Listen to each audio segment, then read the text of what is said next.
दिल्ली की आतंकी घटना में तमाम डॉक्टर हैं, एक दो नहीं कई हैं, आधा दर्जन नाम हो सकता है। डॉक्टर जिसे भगवान का रूप माना जाता है, वह डॉक्टर यदि शैतान हो जाए, वह डॉक्टर यदि लोगों की जान लेने पर आमादा हो जाए, वह डॉक्टर यदि निरपराध लोगों को मारने के लिए वह संख्या सैकड़ों की हो जाए, ऐसा करे, वह डॉक्टर अपने आप को मानव बम के रूप में प्रयुक्त करे, तो यह देश के लिए बहुत भयावह और संकटमय स्थिति है। दोस्तों, आइए हम इस पर भी चर्चा करते हैं और चर्चा करते हैं कि मानव बम के रूप में अपने आप को प्रयुक्त करने वाले वे तीनों कौन थे, उनकी जांच कैसे होगी, कैसे पता लगेगा कि वे ही तीनों थे फला फला फला। और वह कार, हुंडई की कार i20 HR 26CE 7674 2014 में खरीदी गई थी और कितने लोगों को बेची गई, कब कब कहां कहां किसके पास रही और उस कार का प्रयोग किन लोगों ने किया। दोस्तों, 10 तारीख को जो घटना हुई है दिल्ली के लाल किले के पास, मेट्रो के पास, वह काफ़ी भयावह और हिला देने वाली है। मैं देर से आया हूँ, इसके लिए क्षमा चाहता हूँ। काफ़ी व्यस्तता और भाग दौड़ का जीवन था और हमें कंटेंट क्रिएटर की भी ज़रूरत है। यदि कोई हो तो कृपया हमारे व्हाट्सएप 9452 455 444 पर बताएंगे, 9452 पर, और जिसको इसका संज्ञान हो, जो ठीक से अध्ययन करना चाहे और विषय को विस्तृत तरीके से, रोचक ढंग से वह बता सके। आइए दोस्तों, हम उस पर भी बात करेंगे। यह पुलवामा का तारिक कौन है और i20 कार कब कब किसे बेची गई, कब से खरीदी गई और 10-10 लाख रुपए गवर्नमेंट ने दिया क्यों? सवाल कई लोग करेंगे, साहब गवर्नमेंट का तो कोई दोस्त था नहीं, आतंकी आए, उसमें विस्फोटक था, कार ने विस्फोट किया, कुछ लोग मारे गए, तो पैसा क्यों दिया जाएगा? पैसा संविधान दिलवाता है। संविधान इसलिए दिलवाता है कि देश में जो लोग भी विचरण कर रहे हैं, हम जहां बैठ करके वीडियो कर रहे हैं, हमारी भी सुरक्षा का दायित्व राज्य का है, सरकार का है, देश का है। यदि हमारी सुरक्षा नहीं हो पा रही है, हम सड़क पर चल रहे हैं, हम कहीं किसी जुलूस में जा रहे हैं, वहां भी विस्फोट होता है, कोई भी घटना होती है, ट्रेन में कुछ ऐसी घटनाएं होती हैं, हम हताहत होते हैं, घायल होते हैं, तो हमारा इलाज कराना सरकार का दायित्व है और हमारे परिवार को मुआवजा देना भी। यह होश में नहीं देंगे, यह संविधान डंडा करके दिलवाता है। अलग बात है कि प्रभाव, राजनीतिक रसूख और अन्य कई मामलों को देख करके मुआवजा दिया जाता है। 10-10 लाख रुपए सरकार मुआवजा दे रही है, यह कोई एहसान नहीं कर रहे हैं और व्यक्ति के जान की कीमत केवल 10 लाख रुपए ही नहीं होती। 10 लाख रुपए इसलिए कि भारत के संविधान के आर्टिकल 21 में हमें जो जीवन जीने का, सम्मान के साथ जीवन जीने का अधिकार प्राप्त है, उसका हनन हुआ, हनन के मूल में यह थे, इसलिए यह दे रहे हैं। आइए साहब, कार सबसे पहले 2014 में खरीदी गई थी, जो पंजीकृत कराई गई थी, यह है दिलीप कुमार, और दिलीप कुमार को अरेस्ट कर लिया गया है। दिलीप कुमार गुरुग्राम के रहने वाले हैं, परिवार सहित वहीं रहते हैं। 2014 में इन्होंने हुंडई कंपनी की इस कार को खरीदा था और 2020 में इन्होंने सलमान को बेच दिया। अब सलमान कौन है, इसको जानते हैं। सलमान को बेचा, यानी 2014 से यह चढ़े, 2020 में बेच दिया। कितने में बेचा यह नहीं पता, बेच दिया। और सलमान एक कंपनी में काम करते हैं, यह भी गुरुग्राम के ही रहने वाले हैं। सलमान भी इस कार पर कुछ दिन तक चढ़ते हैं और फिर सलमान इसे बेच देते हैं। स्पिन स्थित एक कंपनी को बेच दिया। अब कंपनी क्या करती है कि एक डीलर हैं देवेंद्र सेकेंड हैंड कारों को खरीदते हैं और बेचने का काम करते हैं। इसे देवेंद्र को बेच दिया और देवेंद्र ने फरीदाबाद के सोनू को बेच दिया। अब सोनू के पास यह कार आती है और सोनू ने इस कार को पुलवामा स्थित डॉक्टर उमर के मित्र तारिक को बेच दिया। तारिक जम्मू कश्मीर का रहने वाला है और आतंकवादी संगठन से यह जुड़ा हुआ है, डॉक्टर उमर का मित्र है। ओलेक्स के जरिए उमर ने इस कार को वह लोग खरीदे थे।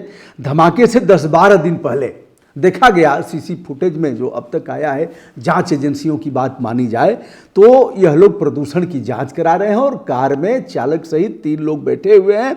अब उनके भी फोटो से पहचान की जा रही है कि आखिर यह लोग हैं कौन। जैसा कि आप इस बात से भिज्ञ हैं कि इस मामले में NIA, नेशनल इन्वेस्टिगेशन एजेंसी जांच कर रही है, आईबी जांच कर रही है, इंटेलिजेंस ब्यूरो यानी और एनएसजी कर रहा है, नेशनल सिक्योरिटी गार्ड और फोरेंसिक टीम। इसके अलावा स्थानीय पुलिस भी इस मामले में काम कर रही है।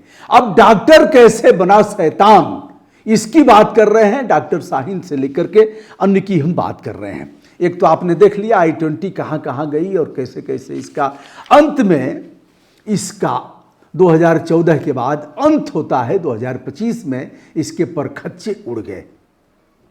आत्मघाती हमला, चालक कौन था, क्या इनका काम, इनकी मंशा किसी भवन में, किसी अपार्टमेंट में लड़ाने का था? क्या कार लड़ेगी और पूरा अपार्टमेंट खत्म हो जाएगा? क्या मेट्रो में घुसाने का काम था कि मेट्रो में घुसा देंगे, इसको तेजी से ले जाएंगे और लड़ा ही सकता है आदमी, अपने जान पर अगर बन आए तो कहीं भी भिड़ा देगा? क्या इनकी मंशा ऐसी थी?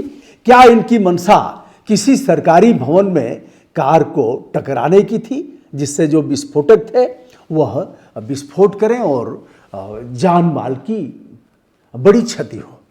यह तीनों, क्या अपने जान का मोह नहीं था इन तीनों को? क्या इस तरह से पंप करके इन्हें जो इनके लिए रिमोट का काम करते हैं वो ऐसा कर दिए थे कि इन्हें तनिक भी जान का मोह न हो और इस जान को अपने खत्म करें धर्म मान करके, कि हमारा धर्म कहता है कि ऐसा करना है। किस तरह से पंप किया गया है इनको, यह अगले वीडियो में हम बताएंगे। फिलहाल अमोनियम नाइट्रेट एवं डोनेटर का जो प्रयोग किया गया है 20 से 25 केजी, जिनका जो बताया जाता है, यह क्या करता है? अमोनियम नाइट्रेट रासायनिक यौगिक है। देखा जाए तो यह उर्वरक का काम करता है, खाद का काम करता है, और इसमें फ्यूल, जो विस्फोटक, जो इस तरह के ज्वलनशील तेल हैं, आयल हैं, वह अगर प्रयोग किए जाएंगे, इसके साथ जब उनको मिलाया जाएगा तो यह भारी विस्फोटक का काम करेंगे। जहाँ तक डेटोनेटर की बात है या छोटा विस्फोटक उपकरण होता है। दोस्तों आइए हम उन पर चलते हैं जो तीन थे। तीनों स्वाहा हो गए। जांच कैसे होगी? तीनों का पोस्टमार्टम तो कराया गया है, बिस्तरा प्रिजर्व किया गया है, तीनों का डीएनए कराया जाएगा, लेकिन डीएनए होगा किससे? अब उनके परिवारों को पकड़ा गया है। उनके परिवारों से और इनका डीएनए का मिलान होगा, तब फिर पता लगेगा कि यह वही था। यह कौन है? यदि इसको देखा जाए तो डॉक्टर उमर मोहम्मद है, जो पुलवामा निवासी है, धमाके का मास्टर माइंड बताया जाता है, और तारिक है डॉक्टर उमर का करीबी, यह भी पुलवामा का निवासी है। और इनका एक तीसरा कौन है, उसका अभी तक पता नहीं लग पाया है। लेकिन यह गंभीर सवाल है जब व्यक्ति यह सोच ले कि हम अपनी जान देकर के भी इस काम को अंजाम देंगे हर हालत में, तो अब निश्चित देश के लिए सबसे गंभीर स्थिति में हमारा देश गुजर रहा है। हम विश्वास भी कर रहे हैं अपने जांच एजेंसियों पर कि दूध का दूध, पानी का पानी होगा। यद्यपि कि जहां जहां I-20 दिलीप से लेकर के अब तक जहां जहां बेची खरीदी गई है, सभी पुलिस के गिरफ्त में है, सभी से पूछताछ की जा रही है और कई उसमें निर्दोष भी बताए गए हैं। अब यह डॉक्टर कौन, जिस डॉक्टर को लोग भगवान का रूप मानते हैं कि हमारी नाड़ी पकड़ लेगा तो हमारा आधा रोग खत्म हो जाएगा, यह हमें मौत के मुंह से खींच करके ले आएगा, उन डॉक्टर में डॉक्टर उमर मोहम्मद, जो मास्टरमाइंड बताया जाता है, इस घटना में नहीं रहा। और doctor Adil, doctor Muzammil Shakeel, doctor Sajjad Ahmad Mala, doctor Shaheen, जो जिसकी गिरफ्तारी की गई है। और डॉक्टर शाहीन ने कहा है कि हम ऐसे विस्फोटक पदार्थों का संकलन कर रहे थे लगभग 2 साल से। दोस्तों, इस भयावह स्थिति से गुजरने के लिए हमें आपको क्या करना चाहिए, और हमारे ही बच्चे इस प्रकार की आतंकवादी गतिविधियों में लिप्त क्यों हो रहे हैं, इनको कैसे ठीक किया जाना चाहिए, हमारे जो सरकार चलाने वाले हमारी जो नुमाइंदगी कर रहे हैं, उनका आचरण कैसा होना चाहिए, पक्ष और विपक्ष को इस मामले में एक कैसे होना चाहिए। हालांकि पूरे देश में मैं नहीं देखता कि विपक्ष के लोगों ने भी कुछ कहा है। सबने कहा है कि हमें प्रधानमंत्री जी पर विश्वास है, वह जैसा करेंगे, जांच एजेंसियों पर विश्वास है। लेकिन दोस्तों, जिस प्रकार से पूरे देश में गिरफ्तारियां हुई हैं, जम्मू कश्मीर से लेकर के उत्तर प्रदेश और अन्य प्रदेशों में, हरियाणा में। यह काफ़ी संवेदनशील, भयावह और चिंता का विषय है। बने रहिए हमारे साथ, अगले वीडियो में हम और भी बताएंगे, अपने ढंग से विवेचन करेंगे। हमारा मार्गदर्शन भी समय समय पर आप करते रहे, आगे भी करते रहिएगा। विनम्रता के साथ आत्मीय दोस्तों को जो देश विदेश से जुड़े हुए हैं, अपना प्रणाम उन तक निवेदित करता हूँ।